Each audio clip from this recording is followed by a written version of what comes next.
Good morning. Welcome to Humanity First Chats. How's everyone doing? Good. I see some waving. I love it.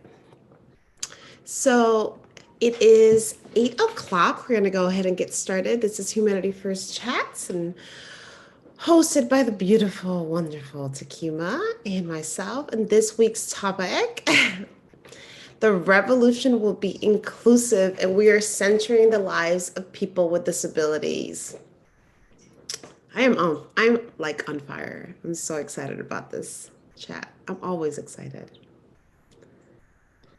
And as always, we're here every 2 weeks by weekly chats, and you can always subscribe to our YouTube video. Please do that and check out previous chats, share them on your social media, and remember to subscribe and just always share.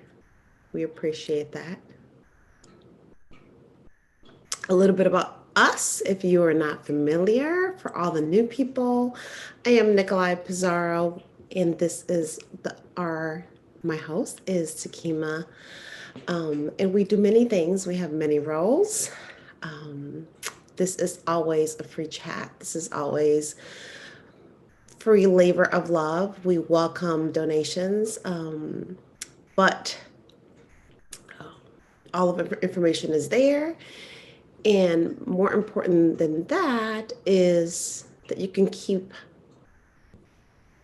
I'm looking at the chat, sorry, that you can keep you can keep in contact with us on social media, on Instagram and on Facebook. So stay in touch. We want to hear from you. And just to keep in keeping with our theme today and the personal work that we're doing, we're working towards making sure that we are more accessible in terms of how we are doing this chat. So it could be considered a podcast. It could be considered come and look at us, but whatever you're able to do and choose to do, we are happy to have you. So we want to make sure that, we'll read out our Instagram handles actually, or what's on the screen, so then speaking of this, I could hardly see. Well, just so you know, you can find us at Love Peace Light on Instagram. That's me, and Raising Readers for Nikolai on Instagram. All right. So I just wanted to say it in case people aren't looking at a screen or reading it. Yes, thank you.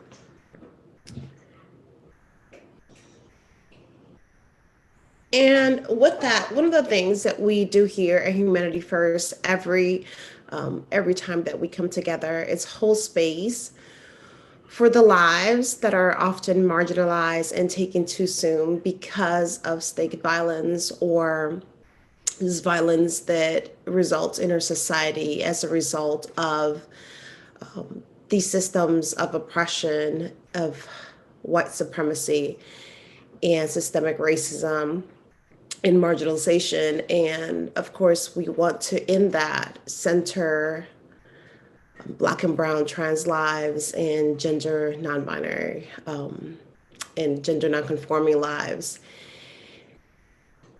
The average life expectancy of a Black or Brown woman of color is 35 years. And again, we see too often that we have to names of the lives of Black and Brown women taken from us way too soon. This is Jahaida de Alto Balenciaga, and recently another trans woman that is here out of Atlanta mentioned that she had been taken from us, and it is a great loss for everyone in the community. These are words that she shared. Ballroom to me is all about connections and relationships. Jahaida was one of those people you instantly connected with. She was real. Her category also funny, articulate, and caring. The one thing that has become even more clear after her passing is exactly how many people had those relationships with her. Countless people consider her a mother figure, and I've seen dozens, if not hundreds, of posts talking about the impact of their relationship with her. Through her work, she saved hundreds of lives and inspired many others to do the work. This is how change happens by light shining from one person to another, ultimately illuminating the world. My only wish is that her light wasn't dim so soon. And every time a life is taken from us, we want to remind everyone and hold space for their life and everything that is lost and impacted in the entire community, but everything also that they were. So we just want to hold space and say her name. Nicola, I also want to just share something else that really stands out to me about this. I'm sorry, there's Brooklyn happening in my background. If you can hear a dog barking and a buzzing sound, for sorry. For Rosa, we have referenced here on Humanity Chat in the past, Humanity First chats, and she's a ferocious activist and does a lot of work to support the visibility and just really centering trans women as a trans woman herself. And I follow her on Facebook, and this experience last week really rocked me. Again, they all do, but Feroza was celebrating her birthday and was posting for a few days about how excited she was and how grateful she was to be past the age of 35, and just mentioning what that means to live in such a deeply transphobic society. And then she literally landed home and got this news. And I just couldn't shake the, I guess I'm like, kinship of just understanding what this life has been like for the past 18 months for us, of just holding the duality and recognizing that when you are trans, you're like always holding that duality, pandemic or not, forever. And it's because of society. And the last thing that Feroza had written on her Facebook post was, my advice to some of our younger sisters would be to be careful during disclosure. Much of the violence I've experienced in my life has been in these moments of telling my truth, mostly by cis men.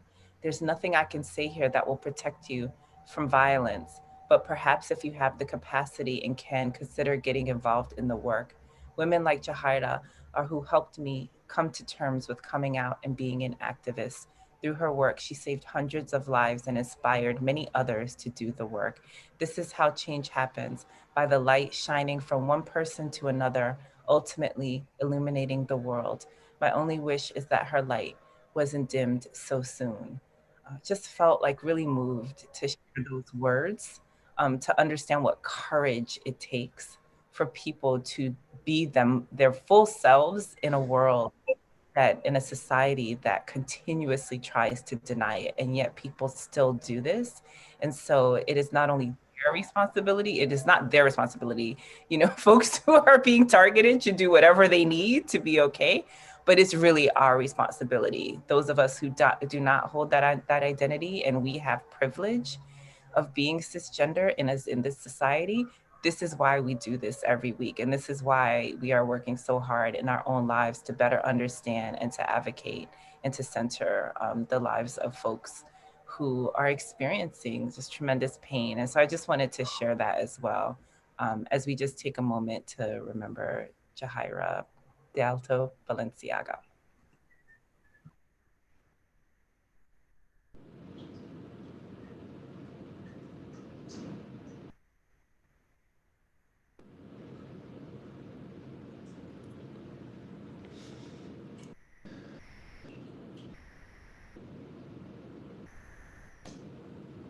Okay, thank you. So we have a link to an article that will drop in the chat of both the YouTube and the Zoom, so you can read more and also get involved in advocacy and support. And so we're exhaling because it's painful to hold space and necessary. And also it's important for us to center and uplift because there's joy in everyone's lives, no matter your identity. And we wanted to share about a book that was just recently released called Born Ready, the true story of a boy named Penelope. And it was written by Jodi Patterson and illustrated by Chanel Pinckney Barlow. And so Jodi is a mom to a Black transgender child. And Jodi shared her story in her memoir called The Bold World. Again, that link to that book will be dropped in the chat. I had a similar experience, Nikolai, to when I read Jodi's memoir to when I read the memoir that we're going to talk about today, or the person we're going to talk about and the issues we're going to talk about today, because it was over Thanksgiving, I believe, in 2018. I was reading it and I just sat on the couch, read the whole book, and was like, this is crazy. Like, I need to be focusing my life and, you know, my work and making sure that I'm paying attention to trans lives and Black trans lives. And I literally emailed her. I found an email address and emailed her cold and said, you don't know me, but I just read your book and I can't believe this. I'm learning so much. I need to learn more. And would you be a speaker at our Black Lives Matter at School Early Childhood Symposium? And so then she was in February 2019. And so this is her latest book featuring her son, who's named Penelope.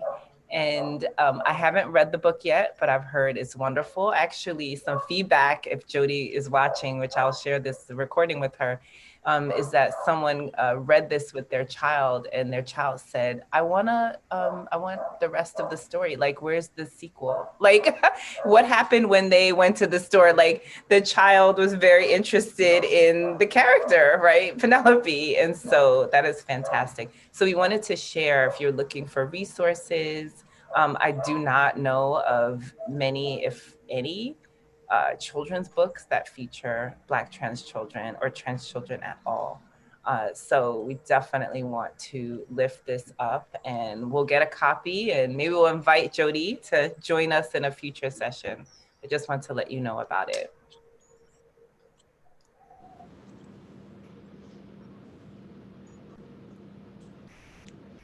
Then we move into our memes, Nikolai.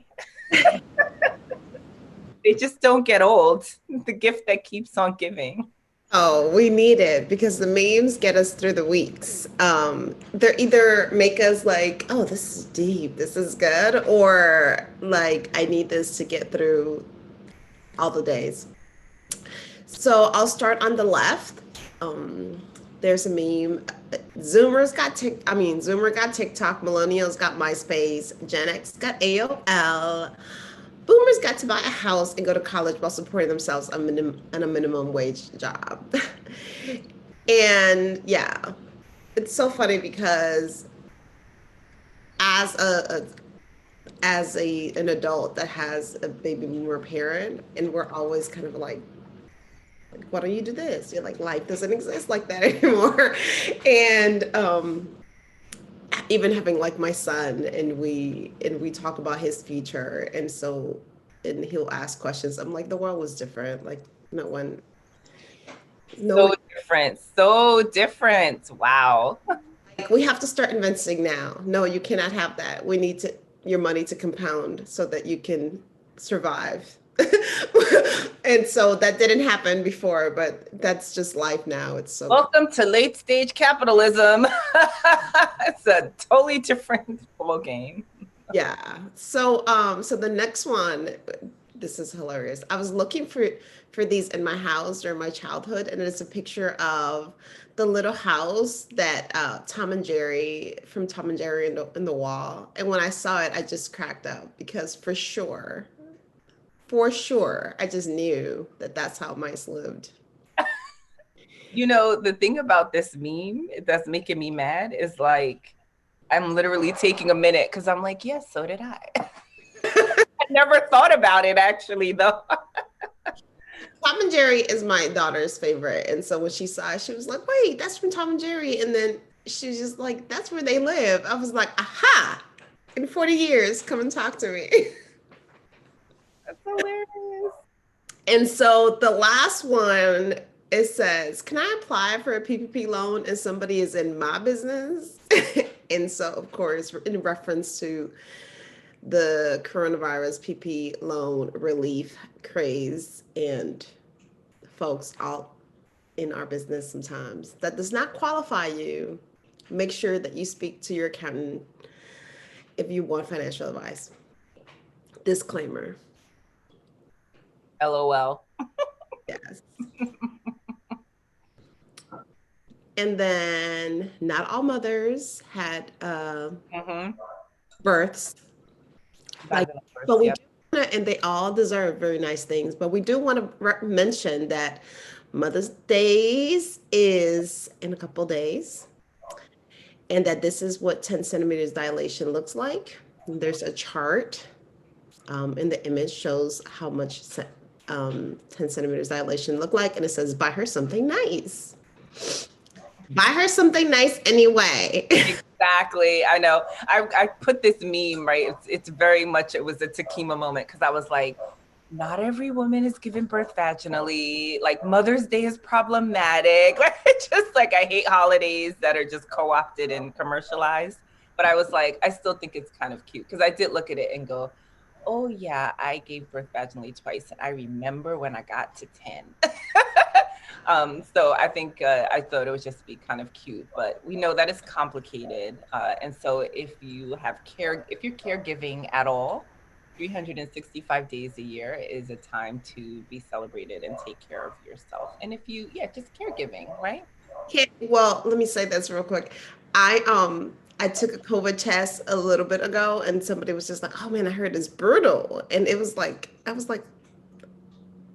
dude, I've had a baby come out and another one like ripped open from my stomach. I'm pretty sure that I can handle a swab. My child probably puts swabs in my nose on a regular basis. I'm perfectly okay. Like, you have not lived in this house. Yeah. Or you could even say, ever had a mammogram, right? You could be like, ever had a mammogram? That hurts way more than a COVID test. Yeah. Oh, your annual pap. This is like, listen, we go through a lot. So somebody posted this, and it was really in my parenting cohort, we have been talking about love. And I think this is one of my parents that put that because we have been redefining what love is. And I think one of the parents shared this, but it's a bag of kind of like fermented apple slices. And it said, I had a student bring me a surprise today. She brought me a bag of old, rotting, fermented apples. This bag is on the verge of exploding. She was genuinely excited to give them to me. She learned about fermentation earlier this year, and I told all my students how much I love fermentation and it's my favorite biological process. When she handed them to me, I had the biggest smile on my face and said with genuine excitement, a bag of fermenting apples? I was so excited, not about the bag of apples, I'm not that weird, but that a student who might not be get the best grades might not always, bless you, baby, not always do the right thing, might not always turn in homework on time or even at all, had thought of me and my nerdy love for fermentation enough to take this bag of fermenting apples from her friend that was trying to throw them away and bring them to me as a legitimate gift to make me happy. She remembers something I had said 3 months ago and selfishly acted on it. The bag is in my windowsill right now. I don't know what I'm going to do with it, but I'm not throwing it away just yet. What a weird thing to hit me straight in the feels this morning. So, in lieu of Mother's Day giving, gift giving in general, let's always remember to be as intentional as sometimes children teach us to be. Beautiful. And Zimbabwe joined us this morning. Hey. Thank you. Yeah, this is beautiful. Great. So we are going to move into our topic of the day, which is the revolution will be inclusive. And this is really interesting because y'all know that Nikolai and I are friends and that we text each other all week long before, during, and after Humanity First. And so a couple weeks ago, I texted her, "Have you seen this documentary, Crip Camp?"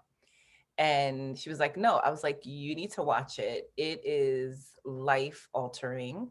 And I watched it, my husband watched it, and then we woke up the next morning talking about it. We were like, that film was insane. Like, what did we not know? So Nicola, we didn't prep for this, but is there we're gonna put a link to the chat for it's on Netflix. Nikolai, like one sentence overview of like what blew your mind about this film. I was like, this is the playbook. This is the playbook for life. Like what it should be on every level. I was like, okay, this is the playbook. This is it. Okay, the playbook for life. Okay. For me, I looked at this film and what came away for me was if we don't understand history and how it impacts where we are today and those who have done this work before us, then we are not we're doing ourselves a disservice, right? So understanding how history connects to today and then also being actively pro disability, because if we aren't, then we're really just by default ableist.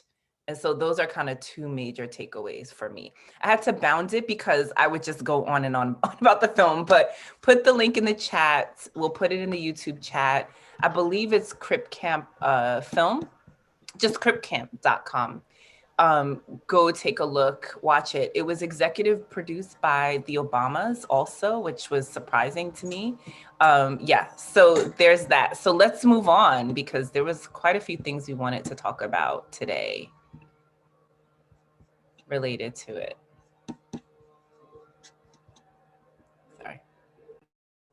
Nikolai, you're on mute.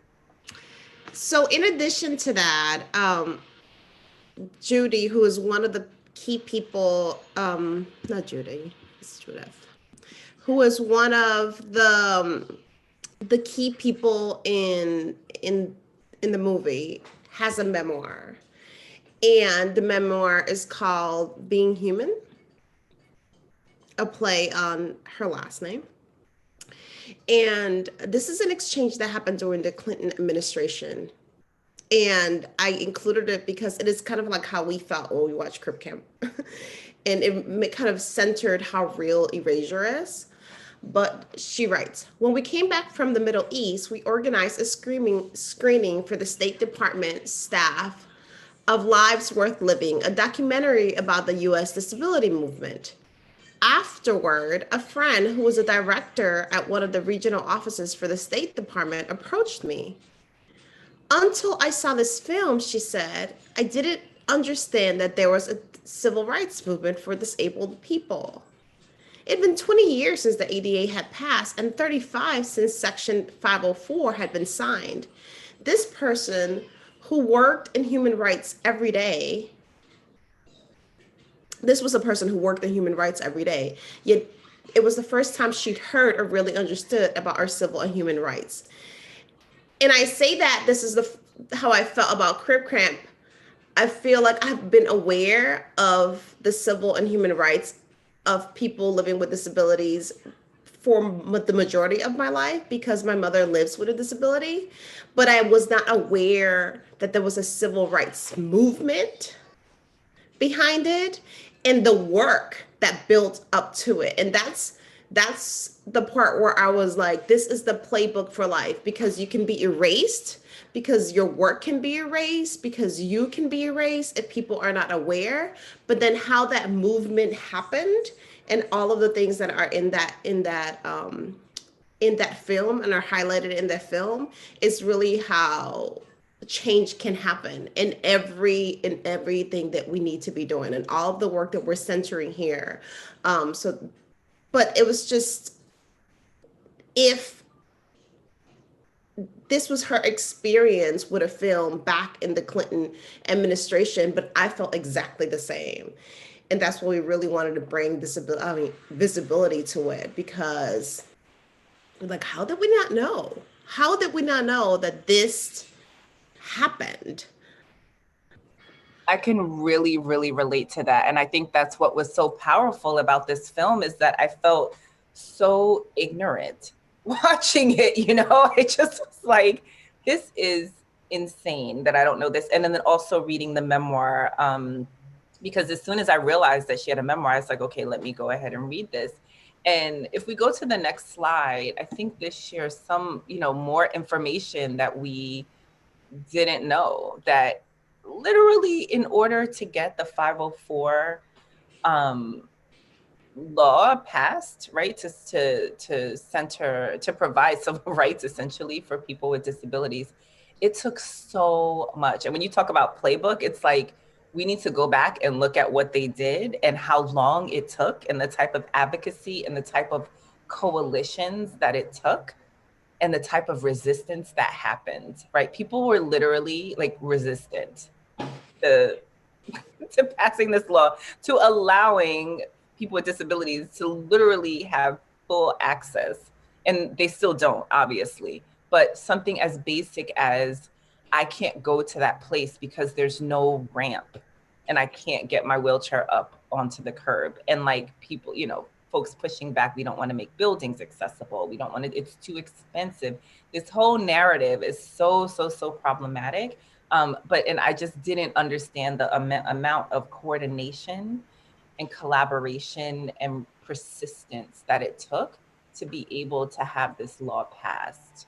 So quick highlight is 28 over 100 people, but if you think about it, over 100 people, most of them living with a disability that normally would need an assistant to be moved to go to the bathroom, to empty a catheter, like all of these things.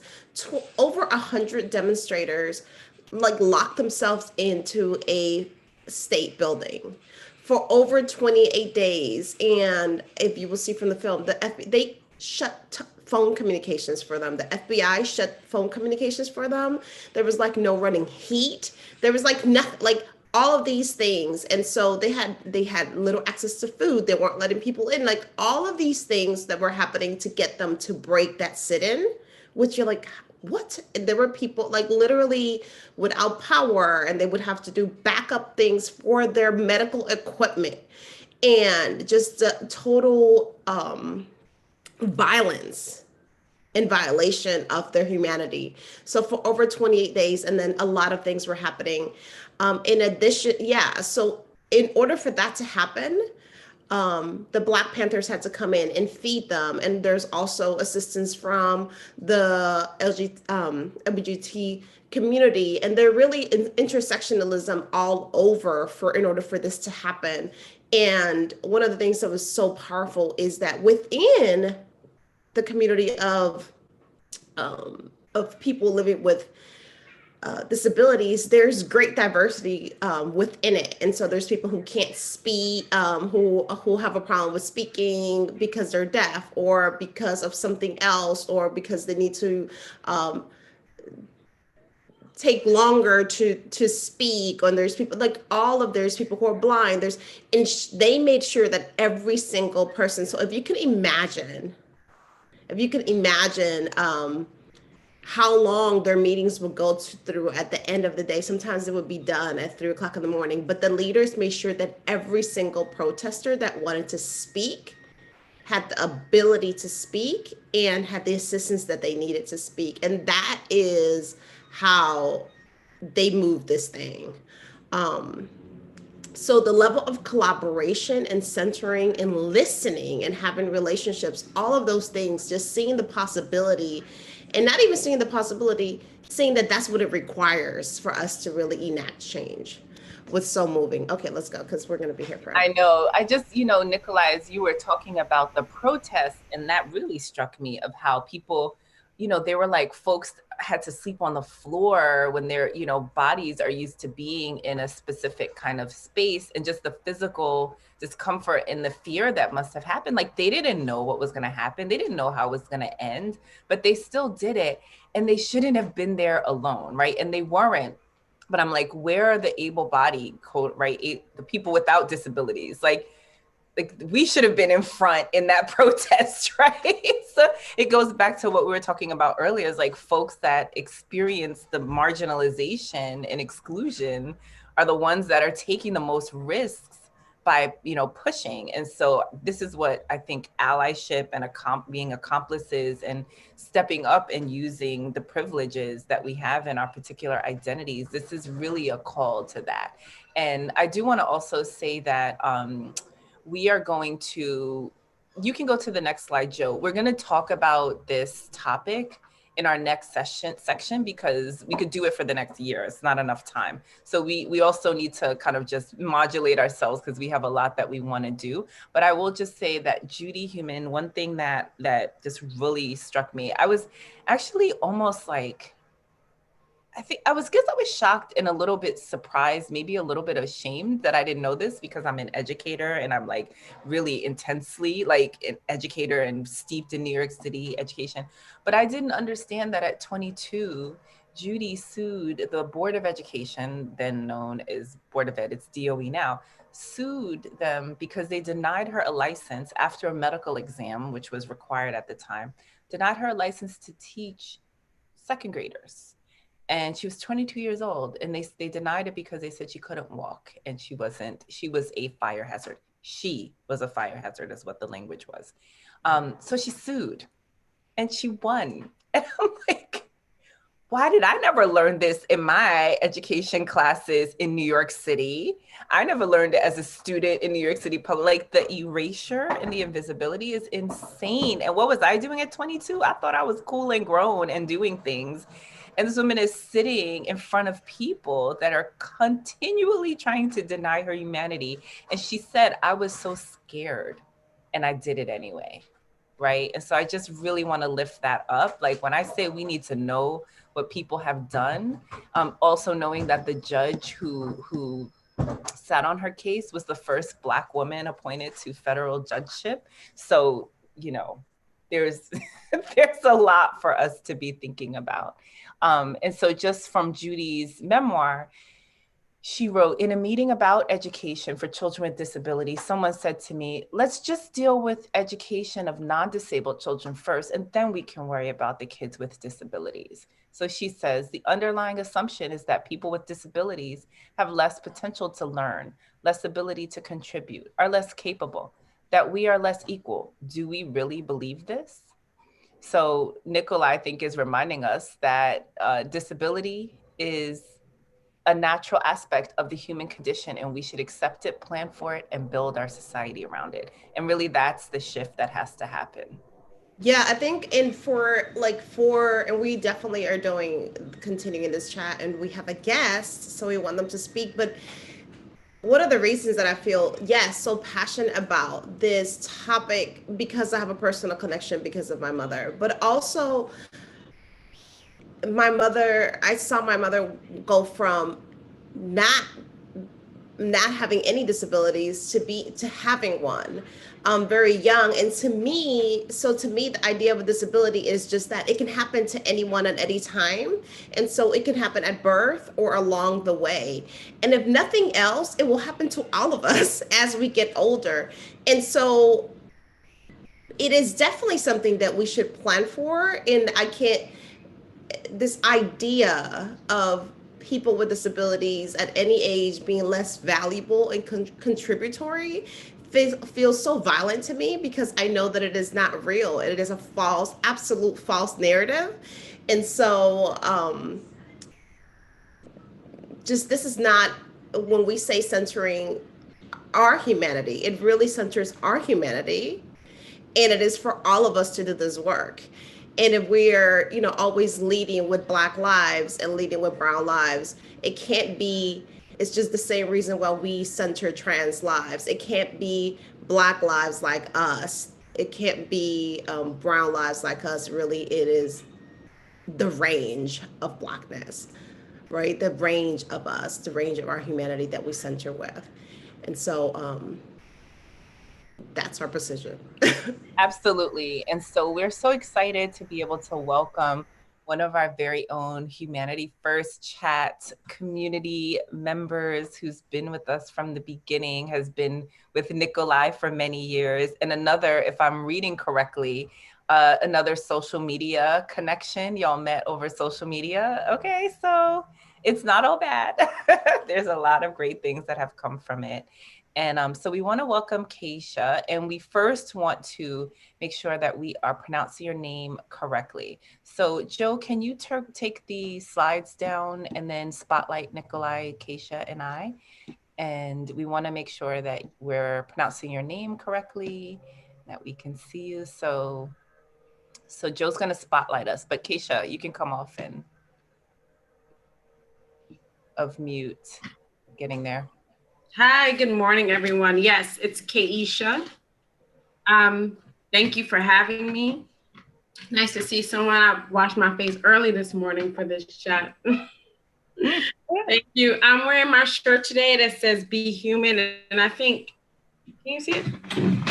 It says "Be Human," and I think that's what this is all about. And it's here comes my little human right now. Just a little background about me. I have 2 children.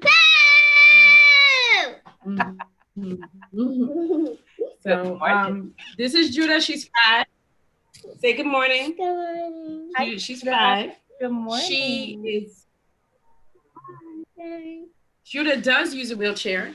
I have also my brother, who is 17. He is autistic and intellectually delayed. So I have those 2 forms of children with disabilities in my home that I'm raising and trying to navigate space with.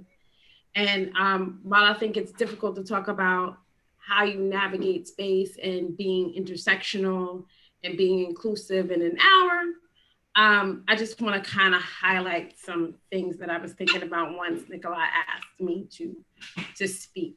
And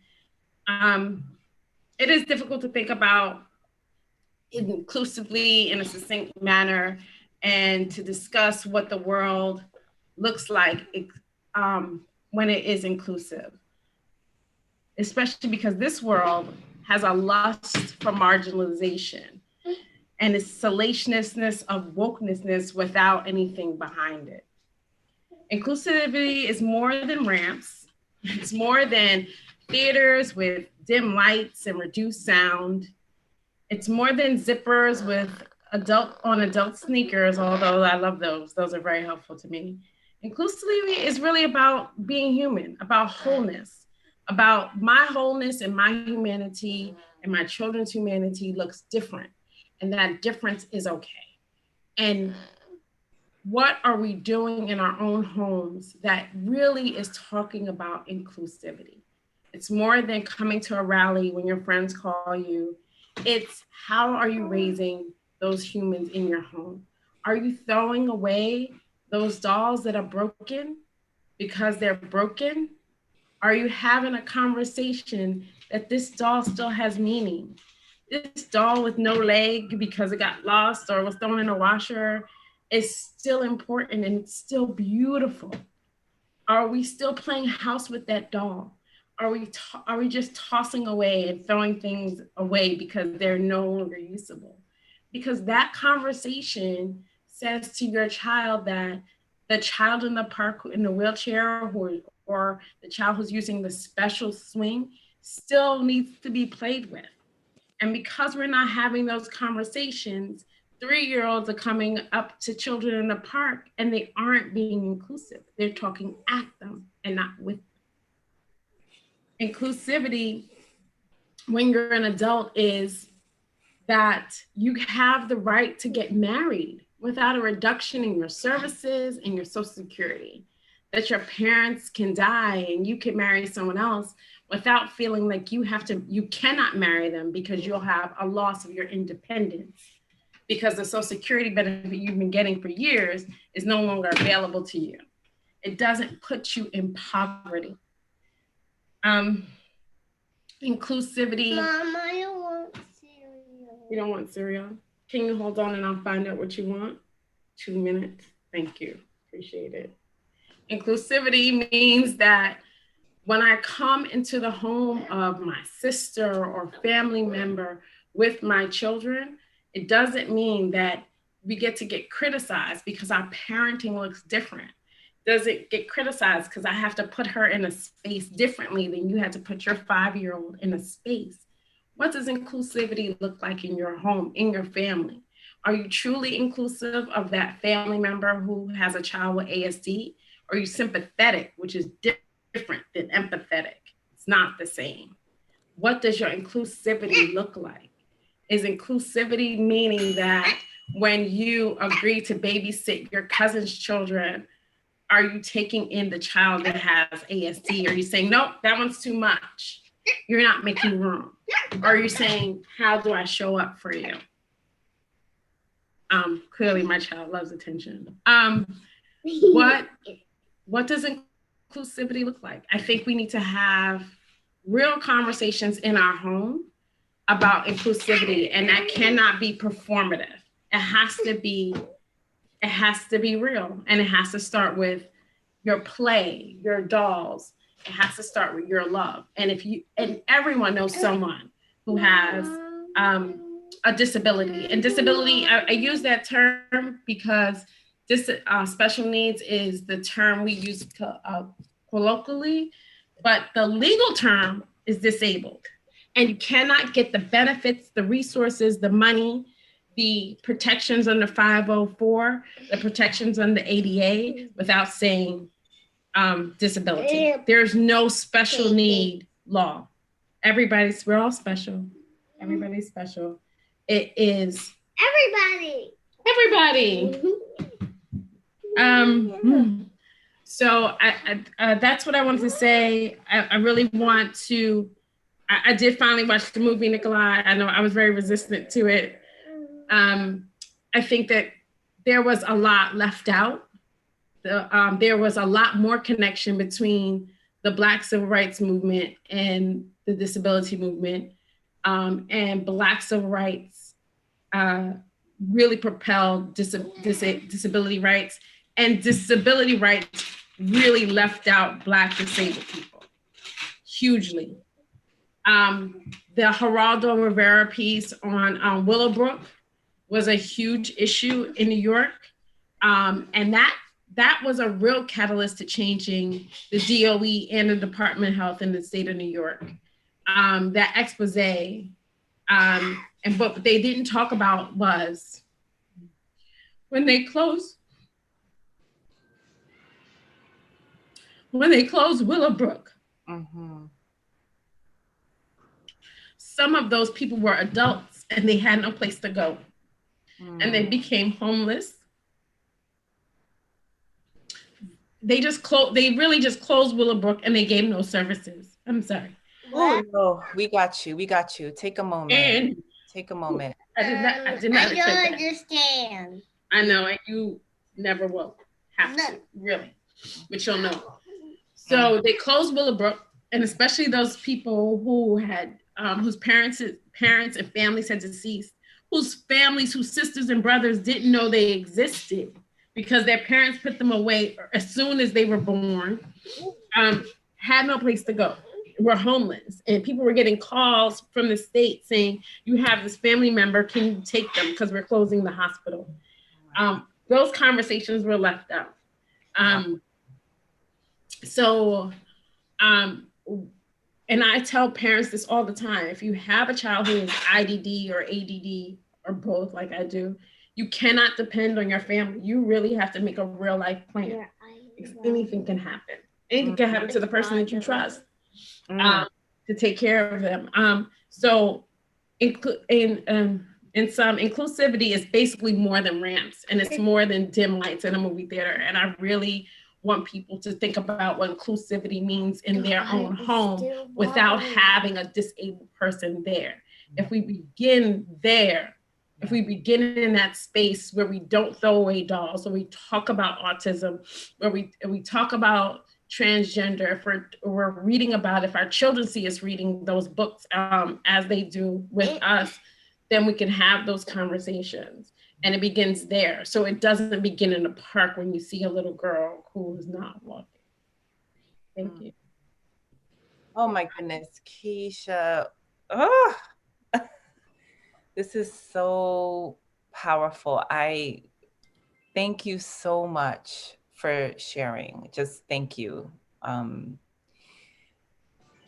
I think a lot of us don't have words, but I will just tell you that people in the chat, both on YouTube and here, are lifting you and thanking you and quoting your words and letting you know that this is having a real concrete impact right now in this moment. Sonia Talavera is listening with her children, and she said, thank you for asking those meaningful questions and helping continue these important conversations. We're all sending you love because this is so much for you to hold, and for you to talk about this with us as well is brave, and you're being vulnerable, and it's for in service of us, teaching us how to do better. And so thank you so much for that. I don't even know where to begin. It's just, this is why, okay, what I will say to start is that I know in the beginning you were saying like an hour. We're here an hour and you're not even getting an hour to talk.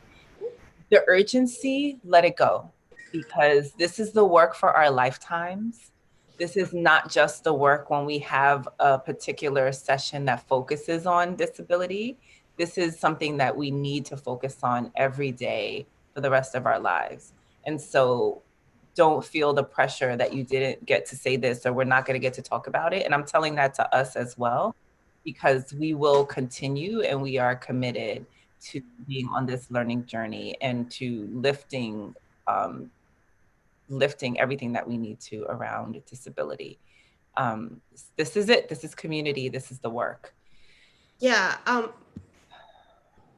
Yeah. One thing, thank you so much. I know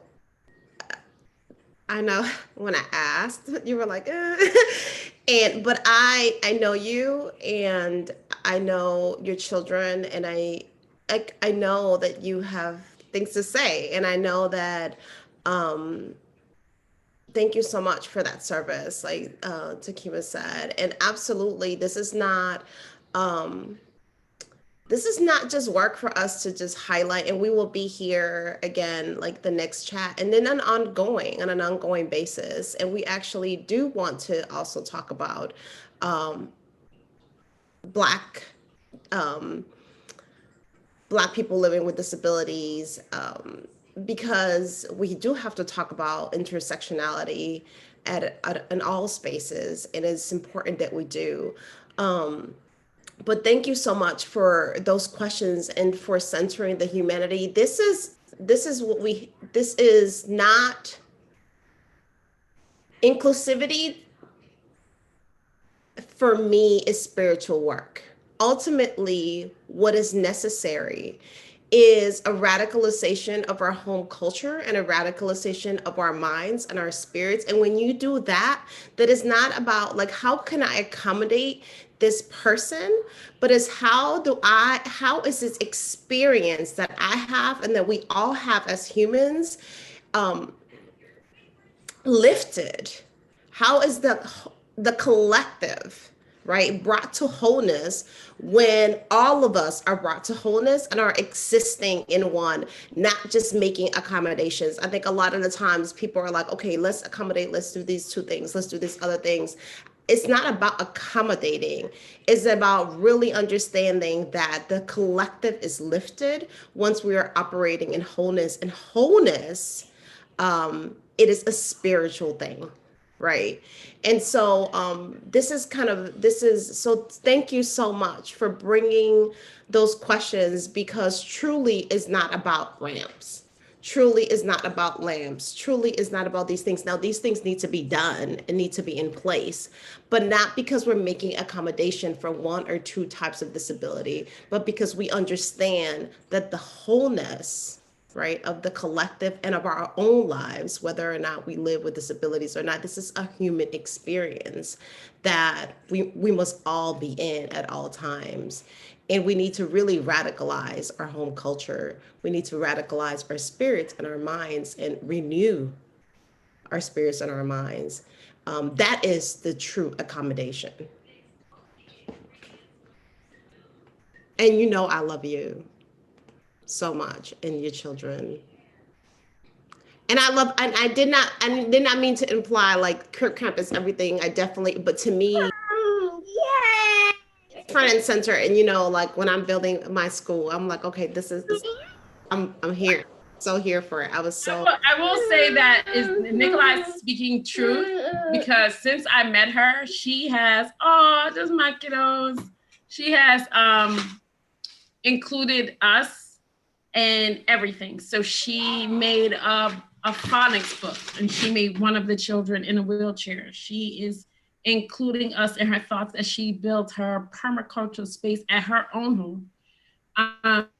I think even in those thoughts, and that's kind of my point, that when we're thinking about, we want our children to make friends, we do like play, right? Like, how do you talk to your friends? That includes play with little toys that are missing parts. I think, and that's what the story about the little engine who could is about. That's what it's about. It's about a train that's differently able than the others. And we don't think about that. Takima asked me what makes me smile. What makes me smile and keeps me busy is definitely this one right here, because she is all of my personality in 2.5 feet. She is an advocate. She advocates for her uncle, who has ASD, IDD all the time. She tells me that she translates for him. She's like, you don't speak Michael like I do. And she makes me laugh, and she has an amazing laugh. I do try to find space for myself, and I'm so glad that I have this community with Takima and Nikolai and my other communities. And literally what makes me happy is just when I walk into a space and I don't have to apologize for my children. That makes me, like, I sing, my heart sings about that. When I can go in a space and I can, people take care. One of the reasons why I joined the church that I did is that when I walked in with Michael, and the ushers were like, all right, thank you, come with us. And they took care, they took notice when he would run. They would just say, sit down, Mom, sit down. And they would grab him and they would bring him back to me, and we could go to midnight service, and they would usher us into the dark, because once they saw him, they knew. And it's a huge church, it's not small. I think that's what inclusivity feels like to me. It's acknowledging that I'm uncomfortable in a space because my child has a disability and I don't want to be uncomfortable. And then the person saying, you don't have to be uncomfortable. We have you, all of you. That makes my heart sing every time. That is so powerful. And, you should not be uncomfortable. That is not your work. It is the work. The space has to change, and not just, the one individual church or space that you went to. It's our responsibility as a society, that has to change. That's the problem, right? And when you look at every identity that experiences disparities and marginalization, the focus is always on, well, how can we get these Black children to stop doing things so that they're not suspended? No, that's not. Reframe. How can we change the school system that they stop suspending Black children for being Black children, right? That's the shift that has to happen. And I just want to say, like, it hit me in my gut when you just said, like, that you want to be able to be comfortable and not apologize for your children. Like, I have spent my parenting life not apologizing for my child. And that is a basic human right. And the fact that that's something that you live with and you carry is, I'm not comfortable living in a world where that's okay. And so I feel even more convicted and fired up to say, no. No parent should be feeling this way and living your life and holding that. That's not for you to hold. That's for us. Yeah. And really quickly, the other thing is that we, like, this idea that we're making accommodations and like doing people almost like doing people favors, and we're not. Like, I I think about the play date that we had at the bookstore, and the kids were like running around and being so loud, and like and Drew was like off of her chair, and they were just all over the floor, and we were like, and I just was like, my children are wild, so I'm like, I'm unapologetic. I brought them here for a space, like everybody benefits, like truly. The first 3 minutes were a little bit like, oh, are they going to say something? And we changed the energy of that bookstore.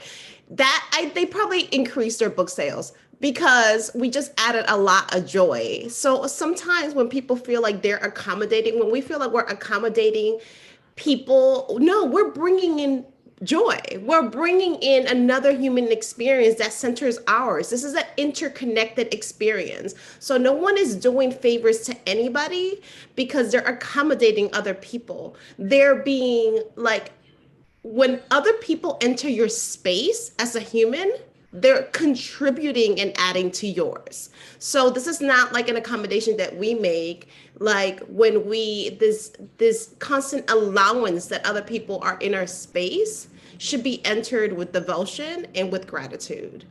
Like we turned it up in that bookstore, and they were blessed by our presence. There was, there's joy. There was joy in that bookstore. We changed the energy, and they should have thanked us and given us a discount. So and so that is the kind of energy that we should be bringing when we come into our spaces. When we come into our spaces, as Black people, as brown people, as trans people, as people living with disabilities, anytime that a person that a group whose contribution has been marginalized chooses to come in to a space that needs to be centered, we are doing that space a service. So anyway. That reminds me of one of the quotes that we put. Was it W.D.B. Du Bois remember there was a thing where he said like he went to Harvard, and they were like, he said Harvard was blessed with my presence. So you're a mute, Nick. Yeah, pleasure when he got his degree and they presented it to him. He was like, the pleasure, I'm sure it's of Harvard. So Yeah. Space that we need to carry, and for the people in our families or the people that come into our space, if you see that they're holding that perpetual apology, we need to hold their hearts and hold that space and come into that energy like, thank you, right? This is as people not living with a disability, we need to, if that is the case, we need to say thank you, at the very least with our hearts and with our energy. That is the true work. It really is. And so, it is 8:57. I just looked at my watch or phone. So to be continued, it's not the end of the conversation. We will continue engaging and thinking. So many people dropped really great points in the chat, as well as some links to other things where we can look at. I think on YouTube, Cynthia shared the history of the 504 protests, and Meredith dropped some things, just our language. We use words like blind spot and crazy, and all kinds of things. Just we have a lot to unlearn. We have a lot to learn, and we are committed and just so grateful to be able to do this in community and love. And in our next chat, we will be having another guest, and who's here on the Zoom, and you can just wave maybe. But we are happy. We're so blessed that she will be joining us next on the next chat and sharing her experience. So make sure that you mark your calendars from like now, so that you make sure that everybody is here and that you share, as we're sharing during the weeks, that you share our announcement for our next chat, so that, because more people, more eyes, more ears, more hearts need to be in front of this work. Absolutely. And I think also we want to make sure that we talk a little bit more broadly about disability, because we spoke a lot about physical and intellectual. We also want to include learning disabilities and invisible disabilities as well. So just to keep layering the conversation is really, really important. So awesome. So announcements, Nikolai is texting like, oh, I was about to say texting like crazy. And I'm like, oh, ableist language, texting a lot.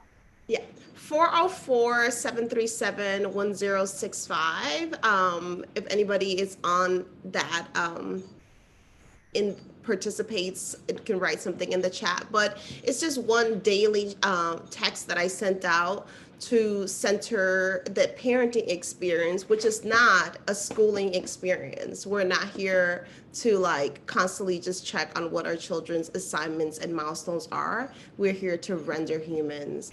And so I send out a text to bring it back in and remind us that we're centering parenting in humanity in our households, not just school.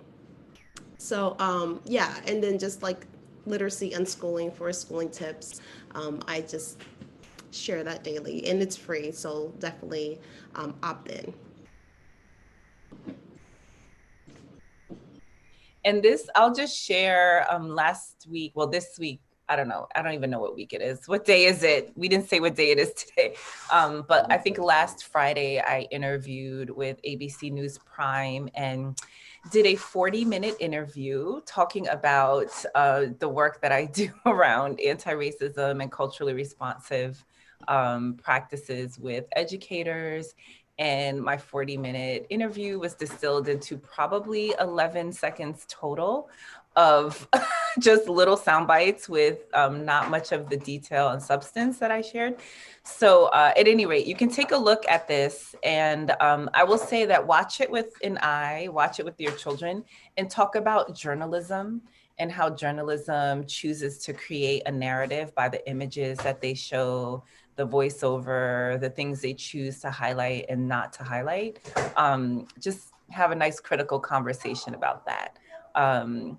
So yeah, so there was that. That's streamed on Tuesday evening. So just wanted to share about that. Pro tip, you can't really be against something if you can't literally define it.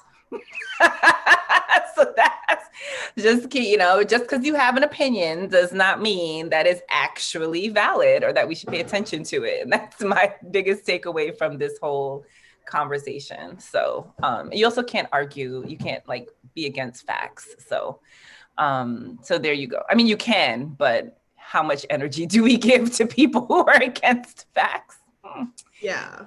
That's about it on that one. And I think that we are done and moving to our humanity first moments when we consciously reject system structures and mindsets that pressure us to lose sight of our humanity and the humanity of those around us during a pandemic and always.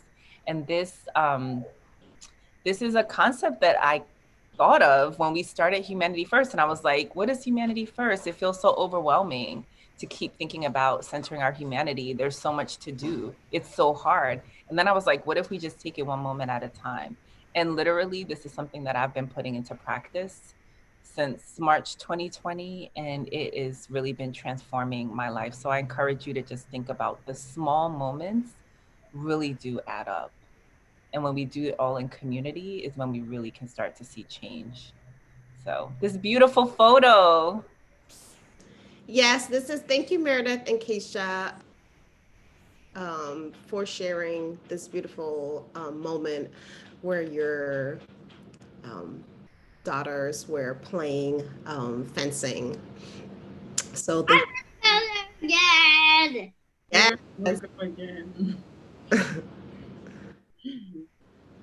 They were having a day. I have really centered my parents to spend time in nature, and I've turned them into like 4 babies. And so this makes me so happy. We are a part of nature, and therefore at all times. And so therefore we should be in community with it.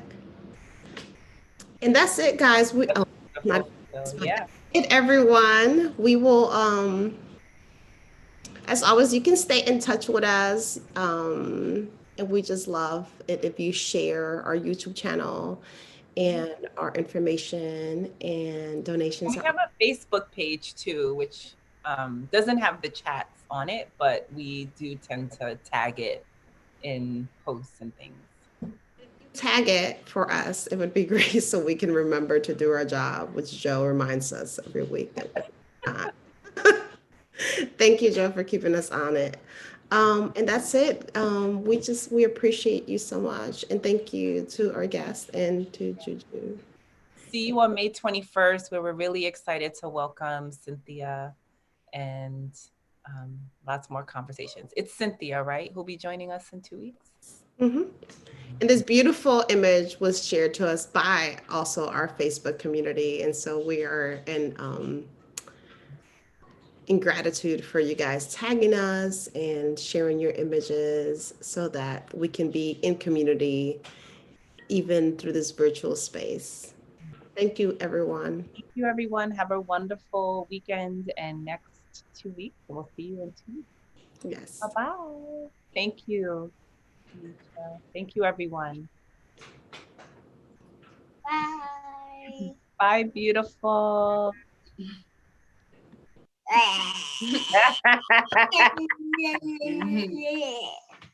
Oh, thank you for making me smile today.